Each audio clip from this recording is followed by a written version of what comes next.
Bonjour à tous. Alors nous allons voir comment archiver nos sessions Nuendo, voire Cubase. L'archivage, on parle aussi de backup de sessions pour pouvoir sauvegarder ça sur un disque dur. Alors ce qu'il faut savoir, c'est que Cubase et Nuendo fonctionnent comme beaucoup de logiciels, c'est-à-dire que il n'est pas obligé d'importer les médias directement dans son dossier session, mais les laisser un petit peu éparpillés sur tous les disques durs.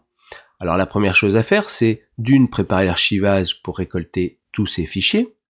Deuxièmement, faire un backup, donc exporter toutes nos sessions.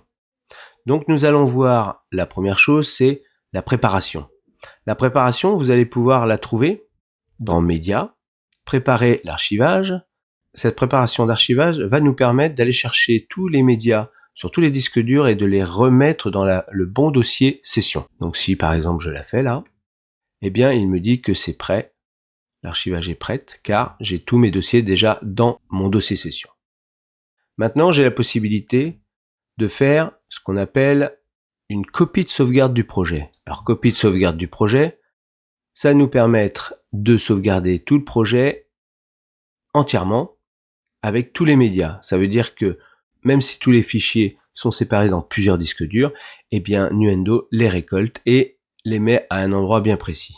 Dans mon cas, on pourrait les mettre par exemple dans mon disque audio et voilà, par exemple ici, faire un nouveau dossier et de faire, voilà, de faire un dossier test. Après, j'ai une petite fenêtre qui s'ouvre, option de copie. Alors bien évidemment, Nuendo va nous demander ce que l'on veut sauvegarder. Donc garder le projet actuellement ouvert, donc on garde le projet qui est en cours. Réduire les fichiers audio. Alors Nuendo va récupérer tous les fichiers audio éparpillés dans nos disques durs et il va réduire tous les fichiers audio par rapport à l'édition que nous avons. Ça veut dire qu'il va réduire tout le fichier à la taille de notre édition en gardant quelques secondes en entrée et en sortie du son. Ce qui va nous permettre de réduire considérablement la taille de notre sauvegarde.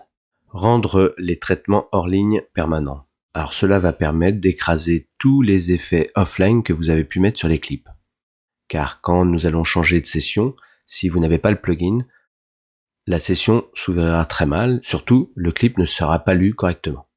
Effacer les fichiers inutiles, donc ça c'est une manipulation qu'on aurait pu faire directement dans la bibliothèque, et ne pas inclure les fichiers vidéo évidemment si vous n'en avez pas besoin. Vous notez le nom du projet et vous faites OK. Et là il va récolter tous les fichiers sur tous les disques durs pour en faire une sauvegarde. Voilà, donc j'espère que j'ai répondu à certaines de vos questions. Et je vous dis à une prochaine vidéo.